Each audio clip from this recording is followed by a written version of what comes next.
Hello everyone, welcome to my channel. कैसे हो आप सब? होप आप सभी ठीक होंगे।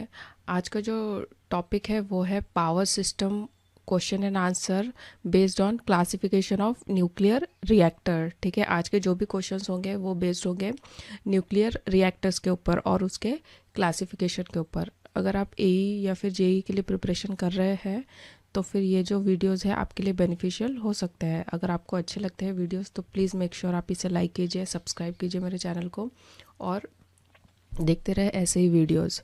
ठीक है, तो चलिए स्टार्ट करते हैं। Nuclear reactor, actually nuclear reactor होता क्या है ना? तो न्यूक्लियर रिएक्टर यहाँ पे ये एक ऐसी मशीन है जहाँ पे न्यूक्लियर फ्यूजन होता है और फॉर्मेशन होता है हीट का। ठीक है, तो चलिए देखते हैं अब। फर्स्ट क्वेश्चन जो है हमारा, द रिएक्टर्स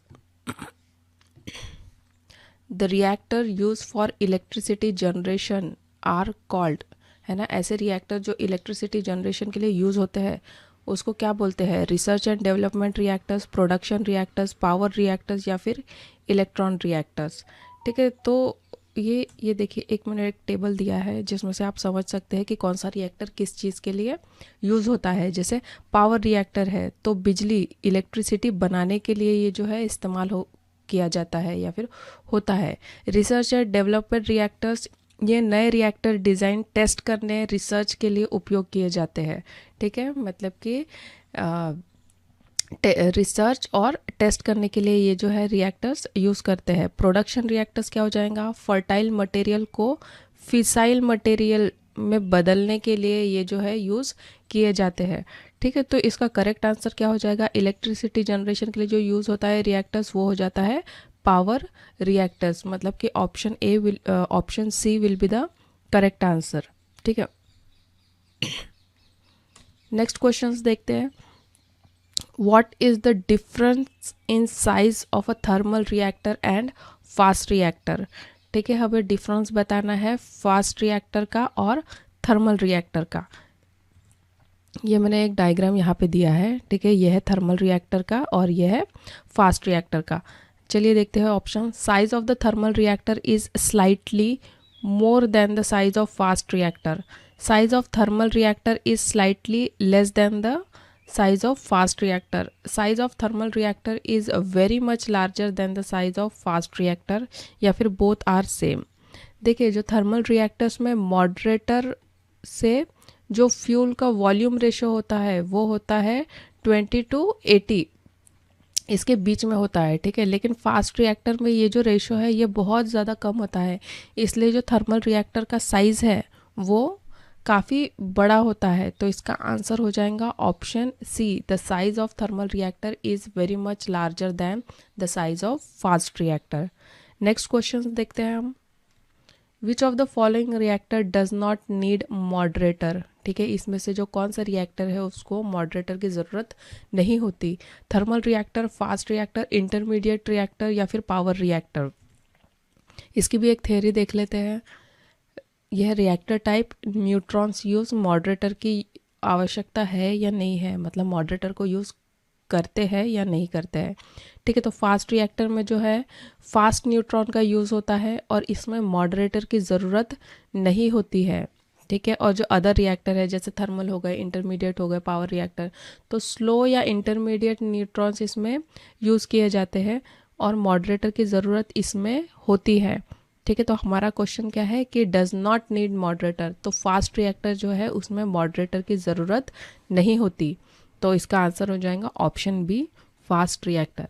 ये टेबल फॉर्मेट मैंने इसलिए दिया है ताकि याद रखने में आसानी होती है और अगर आप नोट्स भी बनाते हो तो काफ़ी आसानी से जो आप है बुलेट पॉइंट इसमें लिख पाओगे। ठीक है, नेक्स्ट है heat energy generated in per unit volume of reactor core in thermal reactor is. ठीक है, जो हीट एनर्जी जनरेट होती है, ठीक है, पर यूनिट वॉल्यूम, तो वो थर्मल रिएक्टर में कैसी होती है? Less than the fast reactor, more than the fast reactor, equal to that of fast reactor और अनप्रिडिक्टेबल। इसको भी हम थोड़ा सा जान लेते हैं एक टेबल के फॉर्म में। तो फास्ट रिएक्टर में न्यूट्रॉन्स कैसे होते हैं? फास्ट न्यूट्रॉन्स होते हैं और इसमें अभी हमने देखा कि इसमें मॉडरेटर की भी ज़रूरत नहीं होती। रिएक्टर स्पीड इसमें कैसी होंगी? ऑब्वियसली इसका नाम ही है फास्ट रिएक्टर, तो रिएक्शन जो स्पीड है वो भी फास्ट होती है इसमें, और हीट एनर्जी जो है वो ज़्यादा निकलती है इसमें, ठीक है। और थर्मल रिएक्टर में क्या होता है, जो स्लो न्यूट्रॉन्स का यूज़ होता है, इसलिए इसमें मॉडरेटर का भी इस्तेमाल होता है। और इसका रिएक्शन स्पीड कैसा रहता है, कंट्रोल रहता है, या फिर बोल सकते हैं स्लो भी रहता है थोड़ा कंपैरेटिवली अगर फास्ट रिएक्टर के इसमें देखें तो। और हीट एनर्जी कैसी इसमें फॉर्म होगी, तो कंपैरेटिवली कम हीट एनर्जी निकलती है फास्ट रिएक्टर के हिसाब से देखा जाए तो, ठीक है। तो इसका आंसर क्या हो जाएगा, इसका आंसर हो जाएगा option A, less than the fast reactor, ठीक है। थर्मल रिएक्टर में जो हीट जनरेट होती है वो लेस होती है as compare to fast reactor.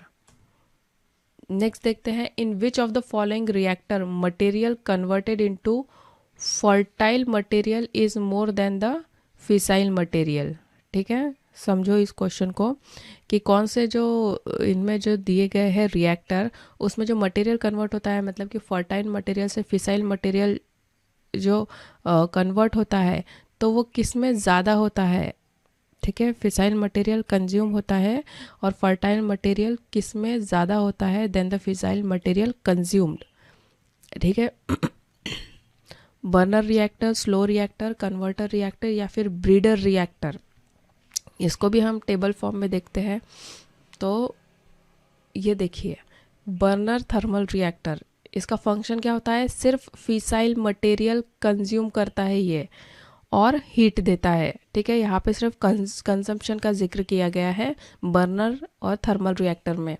Conversion rate versus consumption, conversion इसमें नहीं होता, मतलब fissile fertile material fissile material में नहीं होता, सिर्फ कंजम्पशन होता है इसमें।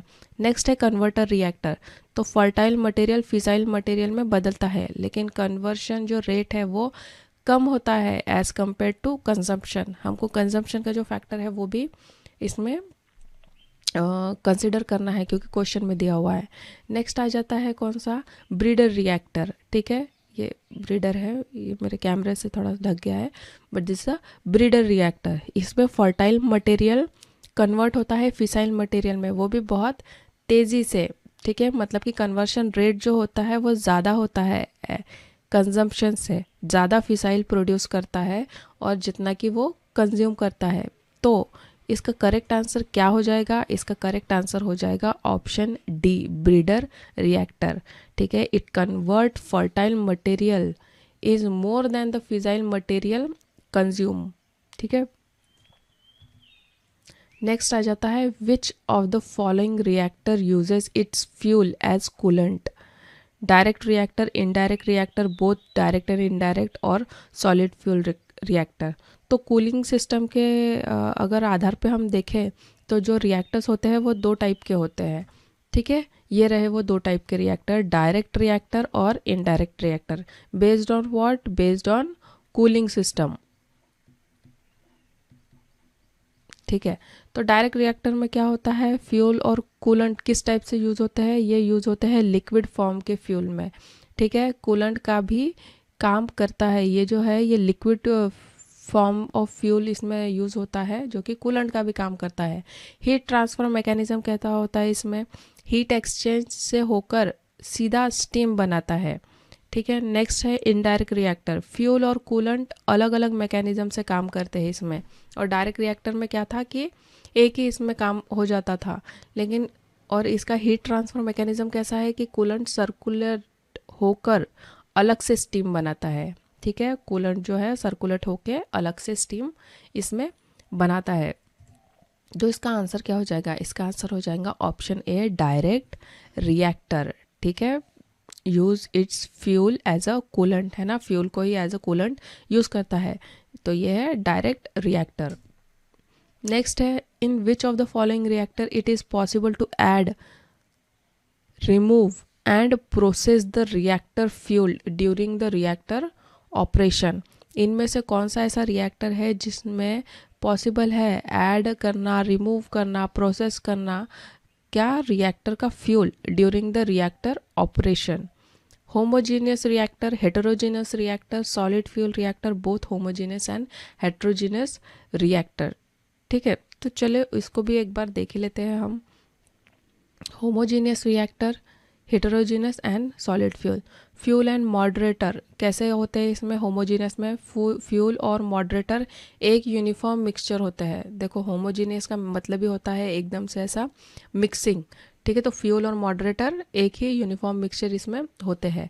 मेन पॉइंट इसके अगर देखा जाए तो क्या, कि फ्यूल चलते समय ऐड, रिमूव या फिर रीप्रोसेस किया जा सकता है, जो कि हमारा क्वेश्चन था, ठीक है। हेटेरोजीनस में क्या होता है, फ्यूल और मॉडरेटर जो है अलग अलग फॉर्म में होता है। फ्यूल रॉड्स में होता है और मॉडरेटर ब्लॉक्स में होता है। इसका डिज़ाइन सिंपल है, फ्यूल अलग से लोड अनलोड इसमें होता है या फिर करते हैं, ठीक है। सॉलिड फ्यूल में क्या हो जाएगा, फ्यूल जो है वो सॉलिड फॉर्म में होता है, पैलेट्स और रॉड के फॉर्म में। मॉडरेटर अलग से होता है इसमें।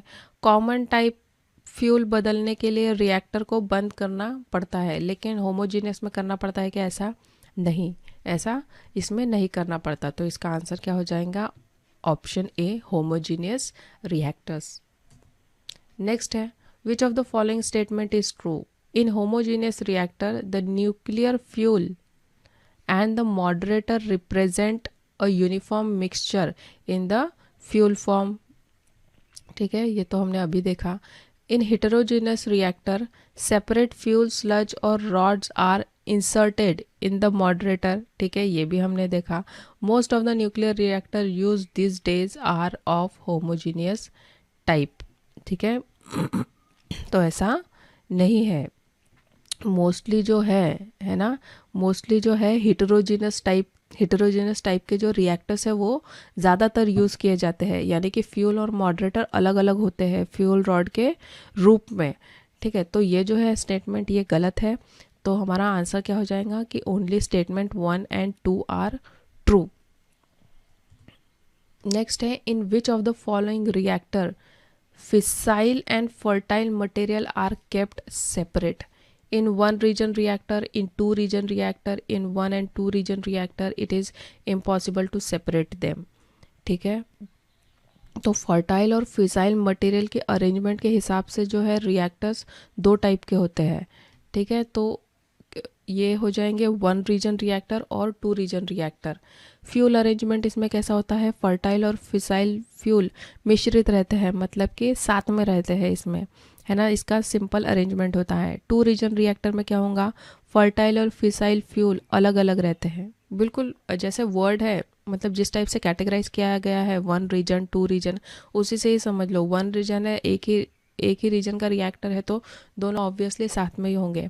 टू रीजन है तो फर्टाइल एंड फिसाइल अलग अलग होंगे, मतलब इस टाइप से आप जो है चीज़ों को याद रख सकते हैं, ठीक है। बेटर कन्वर्शन एफिशिएंसी, तो इसका आंसर क्या हो जाएगा, ऑप्शन बी। वही हमको पूछा है कि फिसाइल और फर्टाइल मटेरियल किस इसमें सेपरेट रखा जाता है, तो इन टू रीजन रिएक्टर ये जो है मटेरियल इनको सेपरेट रखा जाता है। नेक्स्ट है, एनी लीकेज और component failure in primary fuel fusion reactor coolant system is dangerous. Yes, it is dangerous. तो इसका आंसर हो जाएगा ऑप्शन ए, ट्रू। ये स्टेटमेंट सही इसलिए है क्योंकि ऐसे फेलियर को रिपेयर करना जो है बहुत डिफ़िकल्ट होता है। इसका कारण क्या हो जाएगा कि कूलेंट में जो फ्यूजन प्रोडक्ट्स की जो मौजूदगी है वो क्या करती है, वो कंटेमिनेशन फैलाती है, ठीक है। तो इसलिए ये जो है काफ़ी डेंजरस हो जाता है। तो इसका आंसर होगा ट्रू। तो ये थे आज के questions based on classification of nuclear reactor, ठीक है। नेक्स्ट वीडियो में हम कुछ और क्वेश्चंस देखेंगे based on this. And thanks for watching. अगर आपको अच्छे लगते हैं वीडियोस तो प्लीज़ मेक श्योर आप इसे लाइक कीजिए। And thank you so much for